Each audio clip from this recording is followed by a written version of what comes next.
When it comes to buying a wireless microphone system, I can understand why so many people gravitate to buying systems like the Rode Wireless Go 2, the DJI mic, and even the recently released AnkerWork M650. Because when it comes to buying these systems, it's not just about having a good sounding microphone system or having great wireless range. You know, they're kind of two of the most important features, but there's so many other things that you end up needing that if you skimp out and don't spend enough, you just wish that you spent that extra 50 to 100 pounds. And those things are like internal recording, having a charging case, being able to plug lavalier microphones into it. Can you also plug it into an iPhone or an Android phone? You know, USB support, all these extra features that are actually very important when it's buying a microphone system, because you kind of just need as many options as you can. You need that redundancy in the internal recording. And you know, like I said there, as soon as you start to spend less, it's like you lose features. I said this to Godox when they sent me over the MoveLink M2, which is a £200 wireless microphone system, comes with a charging case, comes with the lavaliers, but doesn't have internal recording. And to me, that's just such a killer and needed feature that you're going to need, because as soon as the wireless drops out or you get any interference, maybe from a mobile phone, too much Wi-Fi, all that stuff, you've lost your footage. The footage is gone. Yeah, it's completely disappeared. But it doesn't have to be that way. You can actually get all of those features for less money. And this is the system right here. This is the Fulaim X5, and this has 2 transmitters, 1 receiver. You can plug in wireless lavalier microphones. It comes with a charging case. You get 6 hours of battery life. If you put it in the case, you get a total of 18 hours of battery life. Don't know if I already said it's got built-in recording. It's pretty much got everything that you could need included in the box. You can plug it into an iPhone. You can plug it into an Android phone. And guess what? This is the best bit. This is the absolute best bit about it. It costs £150 and it's barely even ever selling for £150.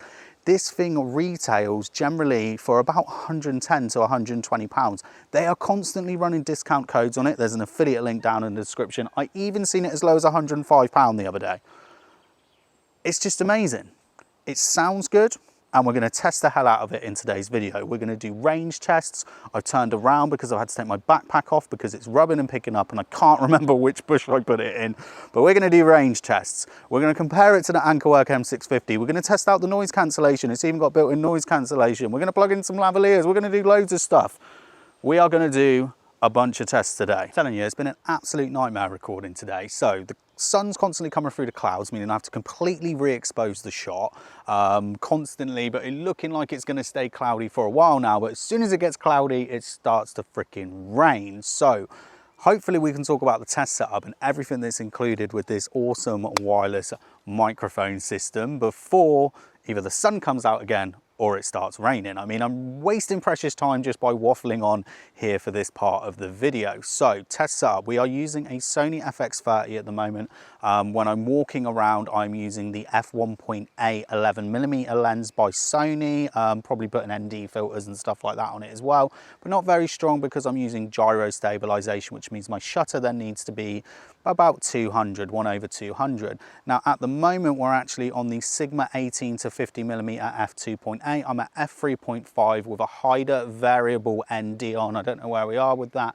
We're at about 4 stops of ND with that as well. It's telling me I'm -2 for the underexposed, but as soon as I turn it up a bit more, I get zebras on my face. So I'm exposing more for the zebras than the stuff that's behind me. So we've got the transmitter plugged on top of the FX30 and it is set to 4 out of the 5 gain steps that it's got on it. And then the camera gain is set to 1. So it's the lowest that it can be. I've got it clipped on here with one of the included magnets just below me here, and we're using the fluffy wind filter.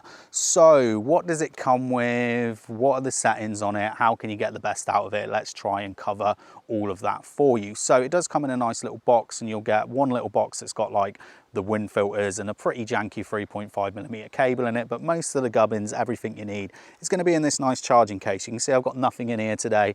I always find that when you're using one transmitter, take the other one out the case and turn it off, because I just don't want it communicating and then picking up audio from somewhere else. But it is, you know, it's a pretty nice case. It's nice and light. The whole build of everything is pretty plasticky, and I would say cheap.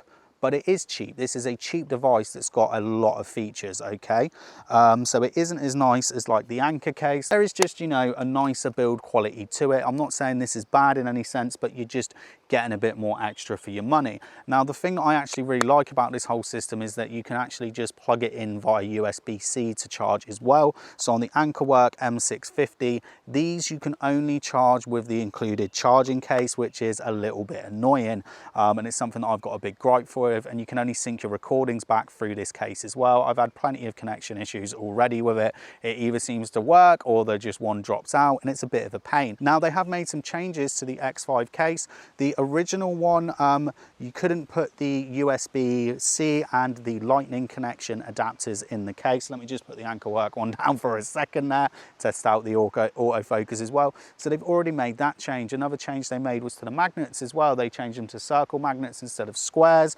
Now I need to get the AnkerWork M650 back, because for me, one of the best things about the AnkerWork M650, once I put this little thing and stop it from losing out the way, and I'm sure there'll be some B-roll, is that the whole rear clip is magnetic, which is really nice, and you can rotate it around. That being said, these magnets do hold really well, but they just don't hold as well as the Anker M650 ones. And they have made some changes to the adapters as well. Although they are still going to struggle a little bit with larger phone cases, there is now USB-C connections around the rear. This is great because you can plug in a lightning connection, say you plug it into your iPhone, you can then plug in a power bank via USB-C, and you are also charging your phone whilst you're recording because it's not being blocked by the receiver. So that's a really nice thing. Now, as for the battery life here, I've probably mentioned it already in the video, but you get 6 hours battery life out of the transmitters and the receivers. It takes 2 hours to fully charge it in the case, and that gives you 18 hours of battery, which is pretty decent as well. So let's talk about how you get all this set up, what all the buttons do on the transmitters and the receivers, and getting the best results out of your wireless system. So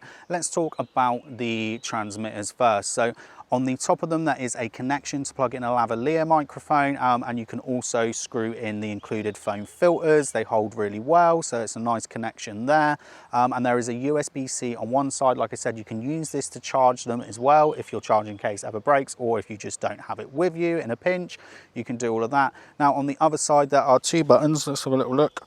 There is a power button and a set button. So obviously the power button turns the thing on and off, and the set button, you press it once, you get noise cancellation, which I'm gonna test somewhere a bit noisier. And when you hold the set button, that's what triggers the record. Now, annoyingly, I'm sure you can probably see there is a flashing red light on these when they're recording. So if you're doing something like maybe a sit-down interview with these or something like that, either use a lavalier, or what I would recommend is a little bit of tape on it. And that's where it's a big problem. Things like the AnkerWork and the DJI, they all have their own apps, and that's just something that you get by paying a little bit more money. So you do get that more control. Again, I'm not gonna mark them down here. Again, this set is £110. It sounds decent, and it offers a load of features. I'm super impressed with it. So let's talk about the transmitter then, the thing that's picking up the audio over there. So there is a headphone jack out, so you can monitor in real time with your headphones, but always monitor through your camera if that's got a headphone jack to test levels. If you don't have anything, it is gonna work just so you can hear the signal coming in, but then obviously you won't know if you've clipped. There is, on the other side of that as well, that is the output, which goes into the camera. Like I said, 3.5mm cable supplied. There is no TRS to TRRS connection, but that's because they provide the USB-C and the lightning connections for plugging into your mobile phone. Now, there's two buttons on the side here. Let's just make sure what they're called. That is a power button and a set button. So power button turns it off. I do believe these auto power off after about 5 or 10 minutes usage, but the set button is the one that you're going to be using for setting up all your controls. Now, annoyingly, the gain is in 5 steps, and it does have quite a hot output, which I do like as well. When I used the Godox MoveLink M2, I found that it didn't have a very hot output, and I was really having to turn up my camera preamps more than I wanted to. This one, I've got it set to 4, but to be honest, I could probably get away with it set to 3. The only annoying thing is that button cycles through the gain steps. I would much rather have seen a plus and minus button on the receiver, because the problem that you're going to find with this is if you've set your gain too high and maybe you're at 3 or 4, then you're going to have to cycle it even louder to get back. That's fine if you can stop your recording. Like now, I could just stop and go back and re-level.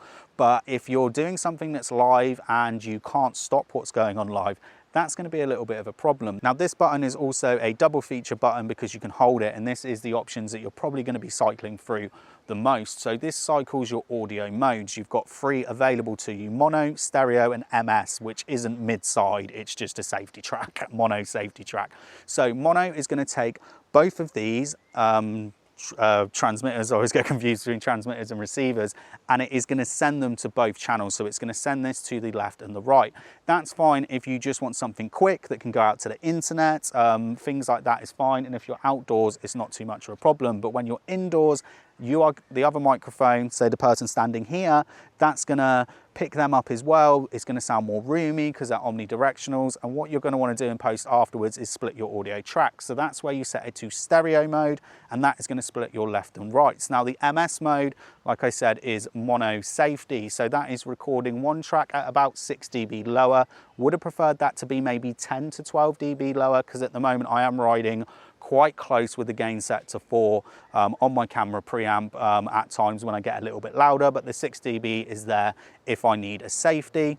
And that's it. I've waffled it all out pretty quick there, didn't really stop for a breath. So shall we do some tests with some other equipment? So right now I've got the AnkerWork M650 and the Fulaim X5 connected to me in about the same position with a magnet on. Both got foam wind filters on them as well. I do believe that I've got the high pass filter engaged on the AnkerWork M650, although you can only see if that's turned on in the app and not on the receiver, so hopefully they add that in a little update. Now I am recording internally on the Fulaim X5 and I've got the AnkerWork plugged into the camera. As I mentioned earlier, the AnkerWork M650 suffers from audio drift, and it starts at about 2 to 3 minutes after the recording. So yeah, hopefully they get that sorted out soon, but this is just me bouncing between both of them so you can hear the difference. What do you think of each one? Now personally I really like the sound of both. I do believe that the AnkerWork can sound a little bit sibilant, and I'm going to stop recording now because there looks to be a crying child in a pram going, but this is just a quick test between the Fulaim and the AnkerWork M650. So I've just plugged a lavalier in so you can hear the difference between that just by adding a cheap £50 lavalier. So we've got the Fulaim X5, we've set it to stereo mode, meaning I can split my channels going directly into the Sony FX30. So you're going to be listening to the X5, but you're also listening to the Rode Lavalier Go. This is a £50 lavalier microphone. Don't really use it that often. I haven't actually got a dead cat filter on it, so I don't know if this is going to be a fair comparison. So yeah, hopefully there's not too much wind going into it, but yeah, just a comparison between the two. How does it sound? So we are just doing a distance test. I'm about 2 meters away from the camera at the moment, got the microphone positioned here on my t-shirt. The sun does keep coming in and out of the clouds, so hopefully it might look a little bit brighter at the moment because it could suddenly get a bit darker. I just walked all the way to the back, came back, and half the camera footage looked pretty black. So we're going to walk all the way to the back of there. I'm probably going to do it in little 10-meter runs. We'll turn around, see if it cuts out. I'm not going to compare this against any of the other microphones that I've got in today's video, but I can leave the link in the description to some other ones that I've tested from Anker and Godox if you want to see their distance tests. I've kind of done it in the same field anyway, just to have a little bit of consistency. So 1, 2, 3, 4, 5, 6, 7, 8. So I'm now about 10 meters away from the camera. Is it cutting out at all? Probably 10 to 12 meters away as I turn around. Does it cut out? Having to put the recorded audio back in. I'm pretty sure it's going to handle this fine. Let me go another 2, 3, 6. I'm now about 20 meters away from the camera.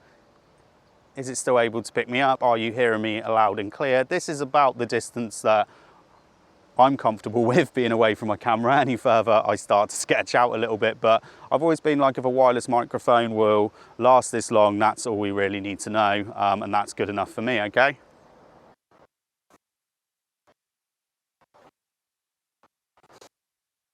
Two, 3, 4, 5, 6, 7, 8, 9, 10. So I'm now about half the distance, just further than half the distance of the camera to the trees behind me. Is the Fulaim X5 still picking me up as I turn around? Does it cut out at all? Is this audio cutting out? Do I need to replace the recording footage, or are we fine? And This is why I would always recommend getting a system that's got internal recording in it, because it doesn't really matter if it cuts out or not. As long as you've got a little point to sync it up, you're all good to go. So let's just go a little bit further. I'm going to go about, I don't know, another half of that distance. Again, I'm sure it's probably cutting out now. Maybe as I turn around, is it coming back in? Let's just have a little look. About half that distance now. My body is obviously blocking it in. So I'm now 3/4 of the way to the back. Are you able to hear me, or am I having to replace this with recorded footage? I'm just running out of stuff to say, so I keep saying the same thing. That was me a quick turnaround. This is me completely turned around. Is it stopping me from getting the recording? And now we're going to go right to the back. So we're now all the way at the back. Is this able to pick me up? Is it cutting out? I would say this is probably way over 100 meters. Don't know if it's 200 meters range. And now I'm just going to walk back to you, and we will replace this with recorded footage if it is cutting out here, and then I'll put on screen the area where it came back in. But I'm hoping that it did quite well. Best test that I've actually done in this part was actually the longer way, so going that way. I very much doubt you can see me, but walking the other distance the other way of the field, that was the Godox MoveLink M2. That thing didn't even cut out once, even when I was turning around, but I was using it on like a handheld reporter handle, so I don't think I was blocking it as much. Obviously, as you turn around with a line of sight, you know, your body's going to become that blocker. Let me try and get back on track with the camera. Now, fingers crossed, this shot isn't as messed up as last time, because I don't feel like doing another walk that far away from my camera. Let's just get back. How you doing, Sony? You all right? No one stole you? So I've just plugged the Fulaim X5 into my iPhone 13. I'm using the front camera here on the Moment app, so I'm able to see all of the microphone levels. It does split the channels as well, which I believe the AnkerWork M650 didn't do. So that's a really good thing as well. That allows me to still use that safety track, and I'm also recording internally. Now, the reason we've come here is to test out the noise cancellation, because there are going to be some cars coming in a second. So let me just turn that on. So the noise cancellation is now turned on the Fulaim X5. This is what it sounds like with the noise cancellation on. And now what you're listening to is the AnkerWork M650 without any noise cancellation. So this is the AnkerWork M650. I'm just recording this directly to the device here. And now what I'm going to do is activate the noise cancellation. We now have the noise cancellation set to low on the AnkerWork M650. This is the noise cancellation set to low. And now you're listening to the Fulaim X5 with the noise cancellation set to low to see how it sounds. We are now turning the noise cancellation up to high on the AnkerWork M650. This is the AnkerWork M650 with the noise cancellation on high. And now what you're listening to right here is the noise cancellation on the Fulaim X5. This is the Fulaim X5, and I'm just going to turn noise cancellation off. And there you go. That's a test with noise cancellation. Now, this is the part of the video where I would normally do the pros and cons, but to be honest, I don't really want to give this any cons. I think for the money, it is absolutely fantastic, and I couldn't recommend it more highly, especially if you're paying £110 for this. I mean, even if you're paying £150 for this, it's really hard to actually recommend spending the extra money on the Rode or the DJI. I've always looked at these £150 systems and gone, spend the extra £100 to £150. You'd be mad not to, but this is an absolute curveball. So for this one, I want to do pros and then rooms for improvement, like things that I want Fulaim to add for the X6 if they ever bring one out. These are the things that I want to see on the microphone system to make it an absolute world beater for the price point. Okay, so obviously the pros of this is just everything that's included for the package and the price, the fact that the case isn't just a case that you charge it with the cable, like it's also got a built-in battery as well, that you can plug lavaliers into it, that it's got built-in recording. All of the stuff I said at the beginning of the video and all of the things that I showed you throughout the video is what makes this microphone system so good. Now, when I was out doing all the recording, everything was going a bit wrong and it was super stressful. And I was glad that when I came back that I actually really liked the sound of the microphone as well. I'm not too impressed with it indoors, even with some acoustic blankets up, because it is an omnidirectional microphone.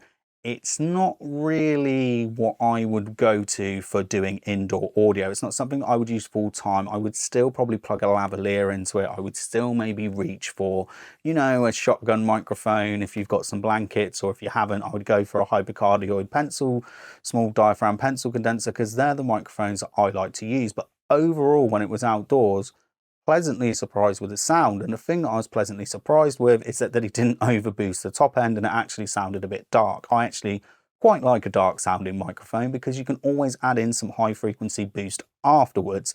What I don't like is cheaper microphones that are overly boosted, that sound metallic and just brittle and full of sibilance. And this was something that I really did like the sound of. Like I said, not massively impressive at indoors though. I am going to process it. I'm going to put some stuff on it. We're going to compress it and all of that. And I am using the blankets that I would always recommend that you go and get if you want to record any audio indoors. I'll link to those in the description as well. Now, the other thing I was super happy about is that it actually records in stereo to the iPhone when you're using the adapter, because there are quite a lot of wireless microphone systems that, although it allows you to record in stereo into a camera or your laptop or something, you plug it into an iPhone and it's only recording single channel. So that was on the Moment app. So I was still able to record the safety track, you know, that's useful to have as a feature as well. Now, I do wish that the safety track was a little bit more. I don't think 6 dB is enough safety. I'd probably have it 10 to 15 dB lower, but that's something that they can change in the future, which means we're over to rooms for improvement. And the thing that this microphone system is screaming out for is a companion app. It doesn't have to be flashy, it doesn't have to be as good as Anker's or Rode stuff that they're doing, but it just needs a little app so you can change some settings on it. It doesn't even have to be on a phone, could be something I can pre-configure before I go out, but I want to be able to change how these lights are on. Having flashing lights is an absolute killer, and I just hate that when I've used these on people that aren't myself, I used them to record a seminar the other week, I was then having to get tape out, check that the recording's on, yeah, cool, recording's on, yeah, they haven't actually accidentally pressed the noise cancellation, and then put some electrical tape, black electrical tape over it. There should be a way to just disable these lights through an app. I'd really like to see them add things like high shelf boost, so we can boost the top end, a high pass filter, so we can cut some of the lower bass. Just things like that would be really useful. Now, when it comes to the receiver, the changes I'd make is make it a bit bigger and just put some buttons on it, because having to cycle the gain is a big con, because if you're trying to turn it down, you have to go louder before you turn it down, and that's a big con there. Or wasn't supposed to say con, I was supposed to say room for improvement. And the fact that you can't independently change them as well is also very annoying. I've often recorded two people where one person just is all like talking like this, not really projecting themselves, and the other person is like super loud and happy. They're confident with the way that they talk, so you kind of need to have it a little bit separated as well. So that's something that I would like to see them add. Maybe just change the adapters a little bit for the Android and iPhone ones in the future. I love that you've added so you can charge them in the back, but they're still going to be a little bit tight on small cases. And the only other improvement is going to be the range. I'm not too bothered about the range. As long as I can get 5-10 meters away, I think that's fine. But when you advertise that you've got like either 100 or 200 meter range, everyone's going to go and test it. So if you can't do that without clear line of sight, just say it's less. I just don't understand where people are using their Rodes and DJIs at 200 meters away, other than in the review video. I would never be that far away from my camera and all my gear. So like for an actual proper thing other than testing a wireless microphone. So yeah, as long as you can get 5, 10, 20 meters away and you've got nothing in your way that's going to cause line of sight issues, I think that's fine. I can't see when you're going to be that far behind. And if you were regularly going to be working at distance, you'd always go with something more professional than these 2.4 gigs wireless kits anyway. And then you've always got the backup recording. So as long as you've got, you know, a little bit at the beginning of the video, even if it's just a clap or something to sync it, it doesn't matter if they're completely, you know, out of sight and not getting anything. It doesn't matter, because you can just sync it up. You just need something to sync it to, you know, and you're fine. So just do a little test clap before you then walk away at some distance, and you can sync up that recording. That's a good point to remember actually as well. Normally when I review these ones, I generally end up using the internal recording if they've got it, because generally the internal recording is cleaner. But the one thing that I noticed with these is that the internal recording actually has more hiss on it than recording directly into my Sony cameras, which was a little bit odd. So that's something that I'd like to see you improve as well. But other than that, I mean, if you can get this for £110, this makes the Holyland Lark which was a fantastic, well, is a fantastic dual microphone system with a charging case that you can get. That really outdoes this one by adding that external recording, by adding the lavalier support. This is now the best bang for buck wireless microphone system that you can get. And if you're spending an extra 100 to 150 pounds, you're not really getting a lot extra. You're just getting this kit, but a little bit more refined. Anyway, let me know what you think about the X5 in the description below. There is an affiliate link, so please use that if you're thinking about purchasing, because then that helps me get more toys to play with. Make sure you leave a like, make sure you subscribe, and I'll be back with some more videos very soon.